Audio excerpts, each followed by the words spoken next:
নমস্কার। যুক্তি তর্ক সঙ্গে অর্কই আপনাদের স্বাগত। আপনাদের সঙ্গে আমি অর্কপ্রভ সরকার।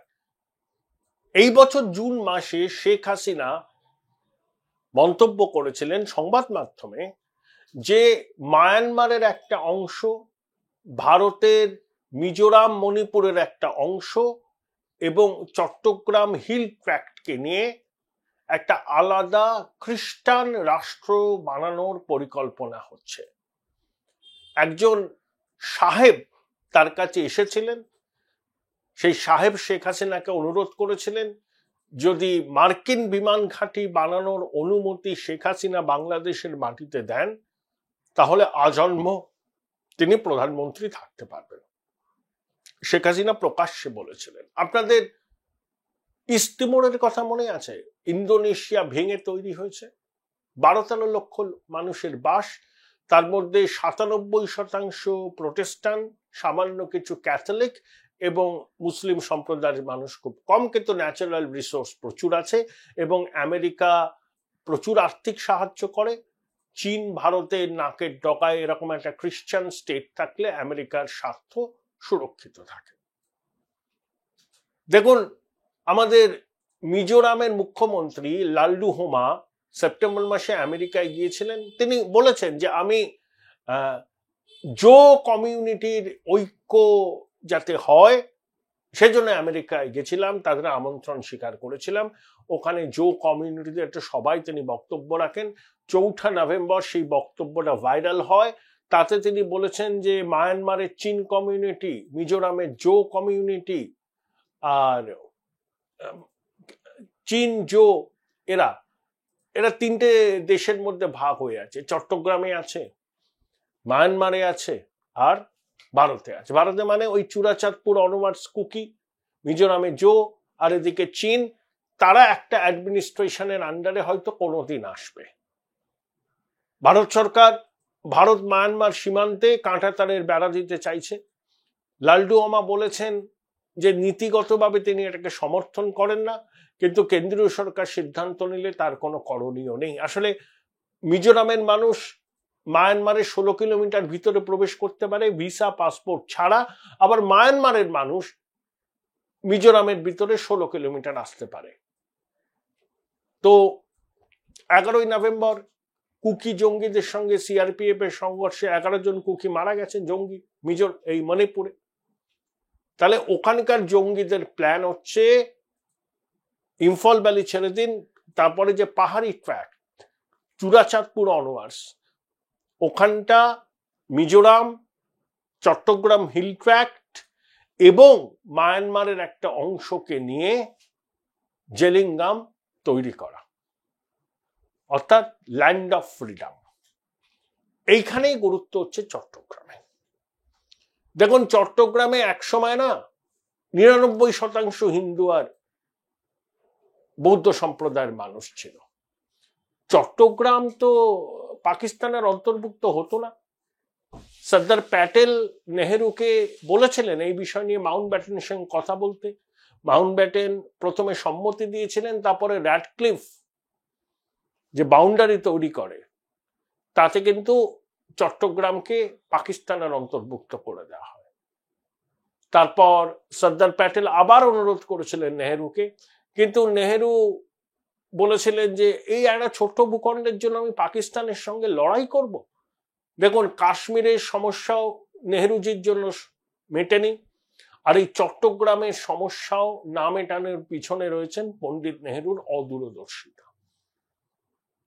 তার খেসারত দিতে হচ্ছে চট্টগ্রামের হিন্দু বৌদ্ধ জনগোষ্ঠী দিয়ে। এখন চট্টগ্রামের হিন্দু বৌদ্ধ জনগোষ্ঠীর সংখ্যা কত? মেরে কেটে 50% বা তারও কম।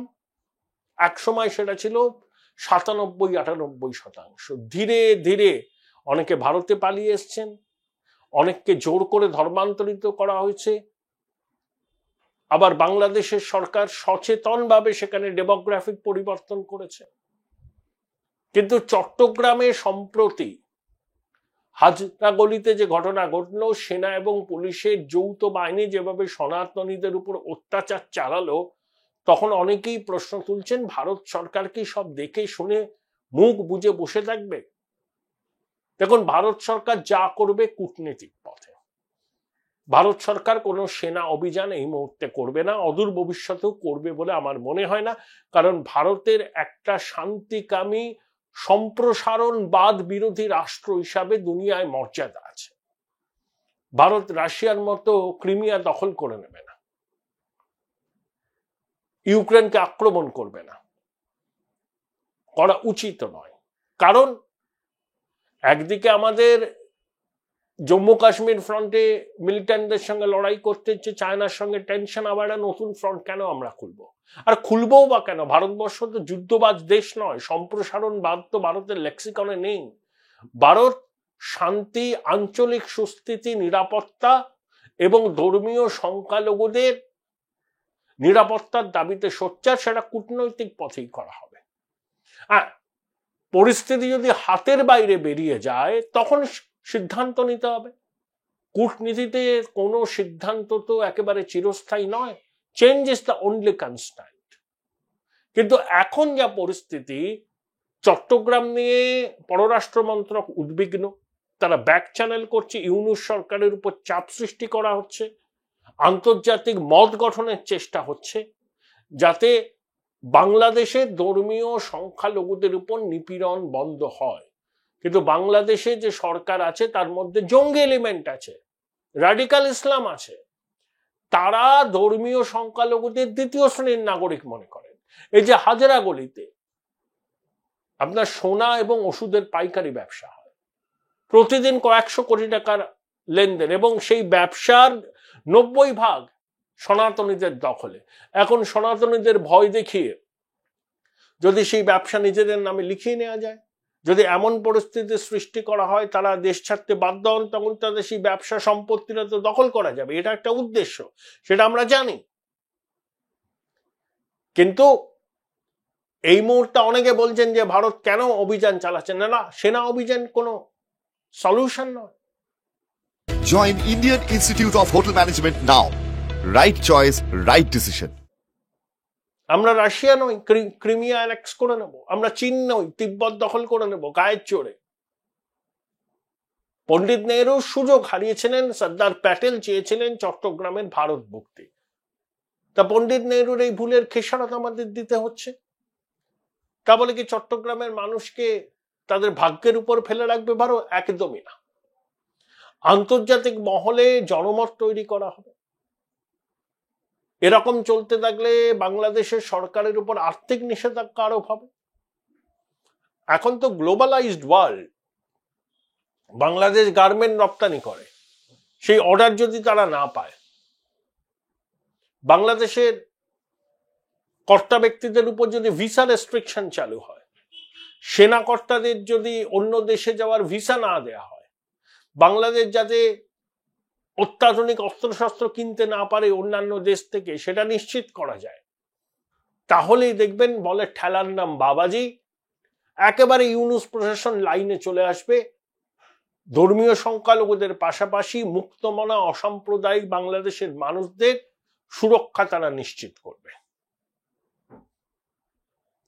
কারণ আবার বললাম, ভারতবর্ষ রাশিয়া নয়, আমরা যুদ্ধবাজ নই। আর যুদ্ধ মানে ক্ষয়ক্ষতি, কোষাগারের উপর চাপ।